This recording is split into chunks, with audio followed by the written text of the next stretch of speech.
बात की, उनका हाल जाना है।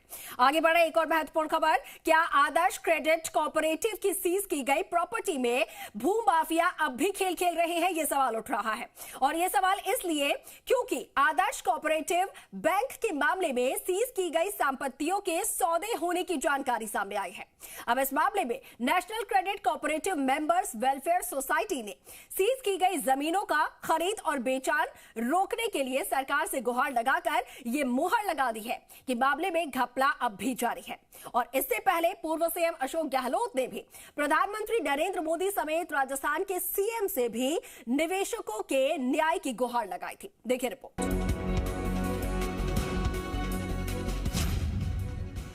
आदर्श क्रेडिट सोसाइटी और संजीवनी सोसाइटी में हुए वित्तीय अनियमितता का जिन एक बार फिर बाहर आ गया है। क्या आदर्श क्रेडिट कोऑपरेटिव की सीज की गई प्रॉपर्टी में घालमेल हो रहा है? क्या प्रदेश में भूमाफियाओं का खेल लगातार बढ़ता जा रहा है? क्या ईडी ने जो जमीन सीज की है उस पर एनओसी दी जा रही है? क्या ये एनओसी भी फर्जी है? आखिर ये खेल क्या हो रहा है? दरअसल ये सभी सवाल इसलिए उठ रहे हैं क्योंकि सिरोही के आदर्श क्रेडिट कोऑपरेटिव बैंक के मामले में सीज की गई संपत्तियों के सौदे होने का मामला जानकारी में आया। आदर्श क्रेडिट कोऑपरेटिव सोसाइटी से जुड़ी जमीनों पर भूमाफियाओं की नजर पड़ती दिख रही है। आखिर कौन है वो जो इन जमीनों को बेचने के लिए आमादा है? अगर ऐसे ही जमीनें बिक गईं, तो निवेशकों को उनका पैसा कैसे वापस मिल पाएगा? दरअसल ये पूरी कहानी आदर्श क्रेडिट सोसाइटी के वीरेंद्र मोदी की जमीन से जुड़ी है। सिरोही के तहसील दफ्तर में एक जमीन की रजिस्ट्री का मामला आया। जमीन वीरेंद्र मोदी के नौकर खसाराम के नाम पर है। शिवगंज स्थित इस जमीन को लेकर सवाल इसलिए उठ रहे हैं क्योंकि इस पर आदर्श क्रेडिट सोसाइटी से लिया लोन बकाया चल रहा है। कुछ जगह कहा जा रहा है कि कुर्की की कार्रवाई की है। इसमें ईडी का नाम भी आ रहा है। वहीं ईडी के अधिकारी इस जमीन पर ईडी के एनओसी को लेकर हैरान हैं। उधर पूर्व सीएम अशोक गहलोत ने भी इस मामले पर सवाल उठाए हैं।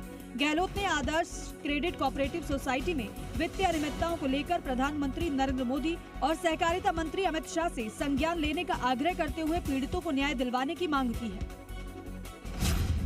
गहलोत ने सोशल मीडिया प्लेटफॉर्म एक्स पर पोस्ट करते हुए लिखा कि आदर्श क्रेडिट कोऑपरेटिव सोसाइटी ने राजस्थान, गुजरात समेत कई राज्यों में आमजन से ठगी की एवं उनकी मेहनत की कमाई को लूटा।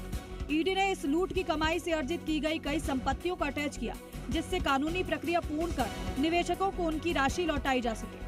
गहलोत ने कहा, ऐसा जानकारी में आया है कि 8 अप्रैल 2019 को आदर्श सोसाइटी की संपत्ति अटैच करने के बाद 2024 और 2025 में बिना ईडी की अनुमति के सिरोही के अधिकारियों ने कई जमीनों का नामांतरण लिक्विडेटर के नाम पर खोल दिया। इसके अलावा लगभग 22 बीघा जमीन को पिछले दिनों बाजार दर से 1/4 कीमत पर नीलाम कर दिया।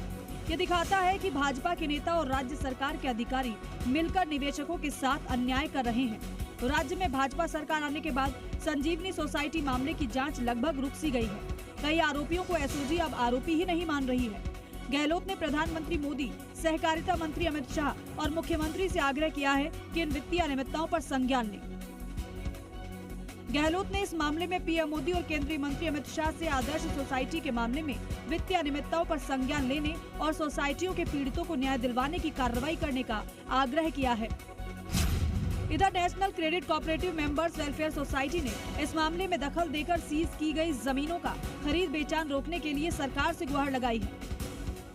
सोसाइटी अध्यक्ष मांगीलाल का कहना है कि निवेशकों का पैसा लौटाने और उन्हें न्याय दिलाने के लिए ये बेचान रोका जाना जरूरी है। मांगीलाल माली ने जमीन को डीएलसी दरों से कम की रेट पर बेचे जाने की बात भी कही।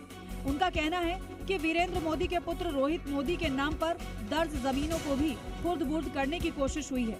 इसके साथ ही साथ सोसाइटी ने लिक्विडेटर पर भी सवाल उठाए हैं, तो साथ ही साथ सब रजिस्ट्रार की भूमिका पर भी सवाल उठाए हैं।